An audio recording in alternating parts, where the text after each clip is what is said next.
of the most relevant topics that is moving around these days in the market is the question of auto sector. Auto sector reforms, scrappage policy, pollution, all those things, right? And in this context, one question becomes very, very important considering the UPSC examination. The question says, how will the initiation of vehicle scrappage policy boost the economy of auto sector? Analyze the various policy dimensions of this initiative. Let me read out the question again. The question says, how will the initiation of vehicle scrappage policy boost the economy of auto sector? Analyze the various dimensions of this initiative. Okay, so it says the keywords are here: scrappage policy, boost the economy of auto sector, and analyze the various dimensions involved. So when we analyze, we of course have to analyze in totality, not only one perspective, right? Now, this question generates a lot of thoughts in my mind, right? And as usual, I will not get on to simply going on to write the answer. I will start thinking, why have they asked this question to me? And I will try to generate a story, probably a part of which will be the answer, right? So if I generate a story very quickly in my mind, a part of the story could be the answer. Usually, the story will not be about what, when, where. It will be about the analysis. This is how UPSC is asking. Critically examine, discuss, analyze. So this is what will be the component where the story will come to a conclusion. However, only when you know the whole story will you be able to pick up which part to analyze it. So let's try to break down this question. Why has the question been asked about auto sector right now? So let's look at some images which can draw a very good story. Auto scrappage, scrap. So have you not seen these vehicles? So many vehicles, they're all lying in a dump yard and there's nobody to take care of. In fact, there are times when I see that these glasses can be used. They're not getting used. I do see some seat covers, some tires, they can be put to utility, not being put to utility. Look at the police stations. These vehicles, also usable condition, they are rotting in those places just because we do not have a law for it, right? Look at the kind of pollution. This is Delhi Gurugram highway and hundreds of vehicles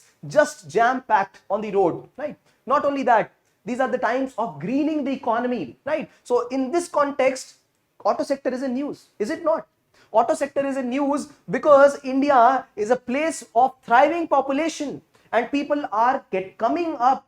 Right now, they are coming in the middle class economy and this is what they are demanding for: vehicle, some safety on roads.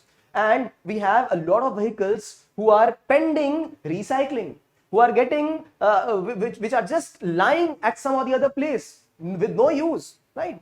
Also, look at some other context, the pollution being created by vehicles.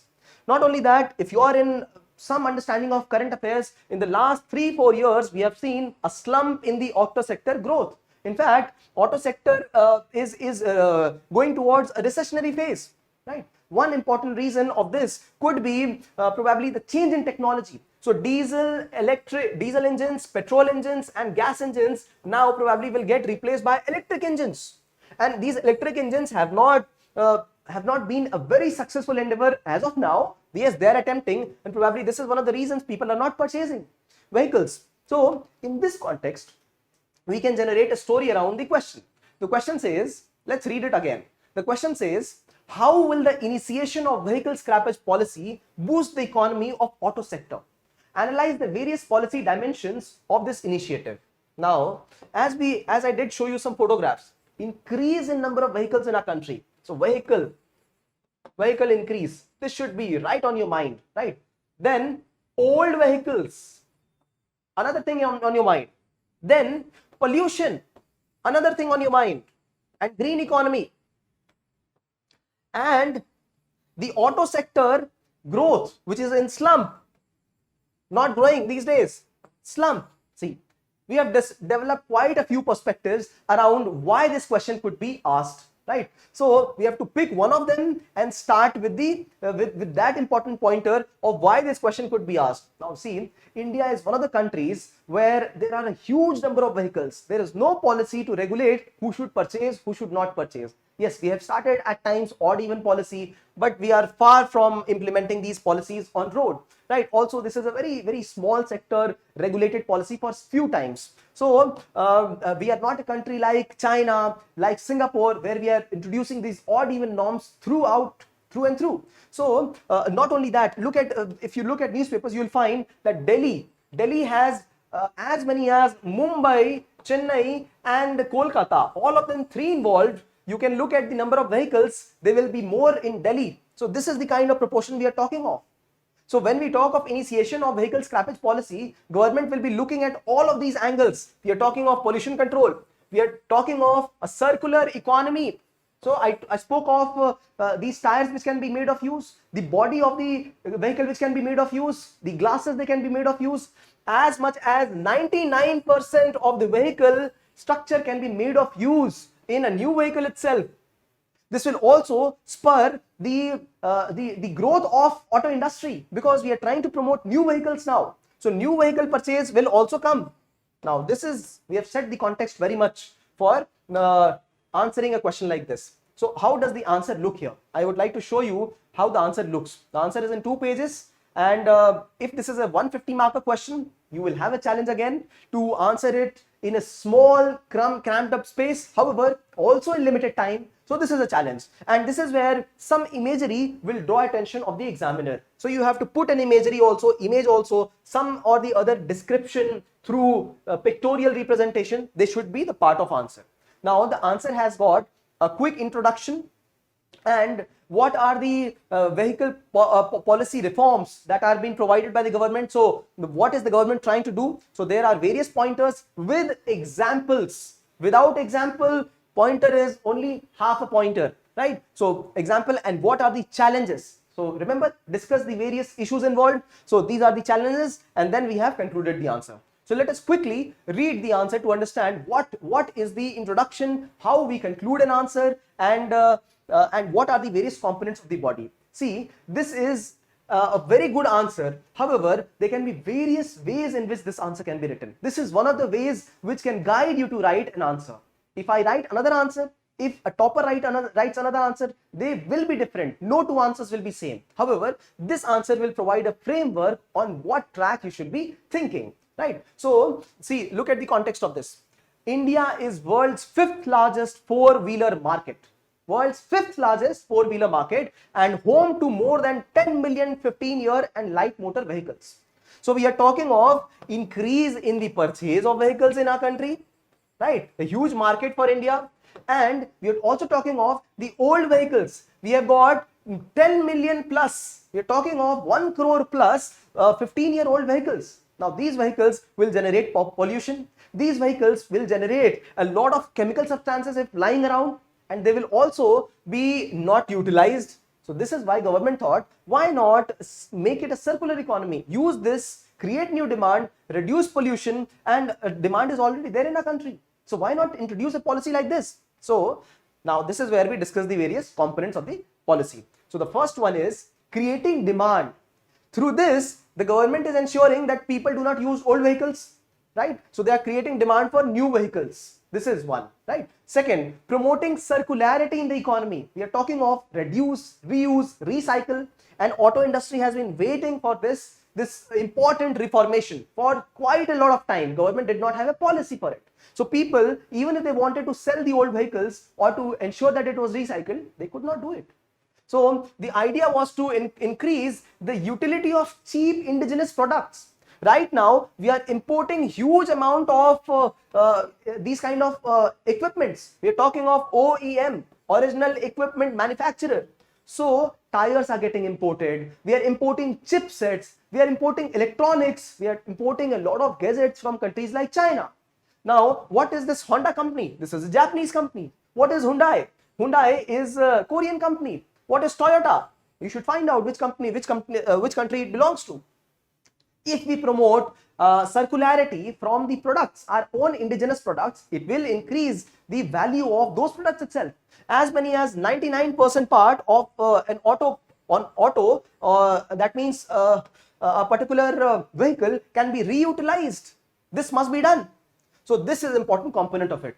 The third one is infrastructure. Now government has mandated that every of these vehicle be tested. So one of the important components of this policy is that vehicle testing for pollution should be done, automated testing, and if found that this is polluting more than required, then it will be sent for recycling. So recycling institution, and we have pollution institution. And what are they called? So these are the factual names you will have to know. We are talking of authorized vehicle scrapping facility, and we are talking of automated testing station. So these two phrases you have to remember in your mind. These will help you score half a mark extra in a 10-marker question. So see, example. So we have to use these examples. Infrastructure create capacity to handle this kind of demand. Why? Because we have increased in consumption of vehicles, we have increased in the disposal of vehicles also. That is why creating capacity. The fourth, savings for all. Now this is a very beautiful part of the economy, circular economy, where government is saying, fine, you purchase a new vehicle, but if you have old vehicle which you are selling, we will also give you some kind of subsidy, some kind of saving, some kind of tax saving. So see, that is forming a part of the answer as well. These are the components. If you know the policy, if you know current affairs, you will be able to write these components. Otherwise, you will only be beating around the bush. So what is required is to put in some remarkable points which help you score, right? And reducing polluting vehicles. So these are important components. Now, you remember the question had one important part. It said analyze the various policy dimensions of this initiative. So now you have spoken only good things till now. What are the other dimensions? So first, saving in tax for the consumer. Very good. They get incentive for purchasing a vehicle. For government, less expensive because there is no pollution. So pollution has side effects, it has got its own economy, and pollution generates a lot of ill also in society. That is, we are skipping that. Taxation of the organized industry. Right now, the whole vehicle industry, scrappage industry is unorganized. If the government is putting in some organizations, some institutions, it will start taxing them, putting them in the tax bracket. So this is very good. What about the OEM, original equipment manufacturer? Now, they had to import these gadgets, equipments, electronics parts and spare parts from outside. Now, they will be reutilizing them. So, there will be less cost for import and they will be able to reuse. This is good for them. So, these are the various perspectives you can look at it. But are there challenges? Oh yes, this is what will balance your answer. Every answer, every issue has got 2 to 3 dimensions. At least 2. A coin has two faces, so you have to present the other face also. This is what will balance the answer. The person who's reading will think, yes, this person knows the other side as well. So what are the challenges? First of all, we have minimum infrastructure in the country. If we don't have infrastructure, how will we have this policy implemented? So that is required. The second one is, this is a federal issue. See, a lot of taxation is done by the state, right? So we are talking of regional transport authority. And this is the union government passing this scrappage policy. So if union government says you exempt 30% in the vehicle registration cost, state will say no, we might not. So this is a federal issue. However small the issue is for you, it might be a big issue for that particular state. 500 crore rupees, 1000 crore rupees. This is going to impact their economy. So you have to put them down. Yes, you will have to sequence the important pointers before the less important pointers. And the third point is, what about the changing times? Now these are the times of pandemic. So pandemic is one. People are not spending much. Another is the technology disruption of technology. So what is disruption of technology? Disruption means these are the times of changing, transforming technology. The industry of diesel engines, the conventional petrol engines and also gas engines is changing to hybrid engines, flexi fuel engines. We're talking of hydrogen fuel engines, right? Battery generated vehicles. So these kind of times people are not purchasing. So this is also maybe obstructing some way this particular growth of vehicle industry. So let's look at the conclusion. The highly anticipated policy for end-of-life vehicles needs timely execution to radiate its benefits among the stakeholders, right? So what are we talking of? The end-of-life vehicle, a very good keyword, and it needs timely execution. This is what we are talking of in the conclusion. So the answer ideally had 4 or 5 parts. One, an introduction, right? Introduction spoke of why is the need, because we have huge number of vehicles, old vehicles, and we are purchasing a lot of vehicles. So we need this policy, yeah? So this is the introduction. the body had various parts of the particular policy itself. So we are talking of vehicle scrappage policy and various dimensions of it, right? So introduction and various dimensions. After that, the advantages also I have put separately, advantages and issues involved, and after that the conclusion, which talks of immediate implementation. So 5 parts of this answer. This answer could get created only when I knew the story. If I know the story in half a minute, right, I'll be able to know which dimension has to be covered here in the answer. That's what I have done, right? And this is how this answer can be rightly framed and written in limited time.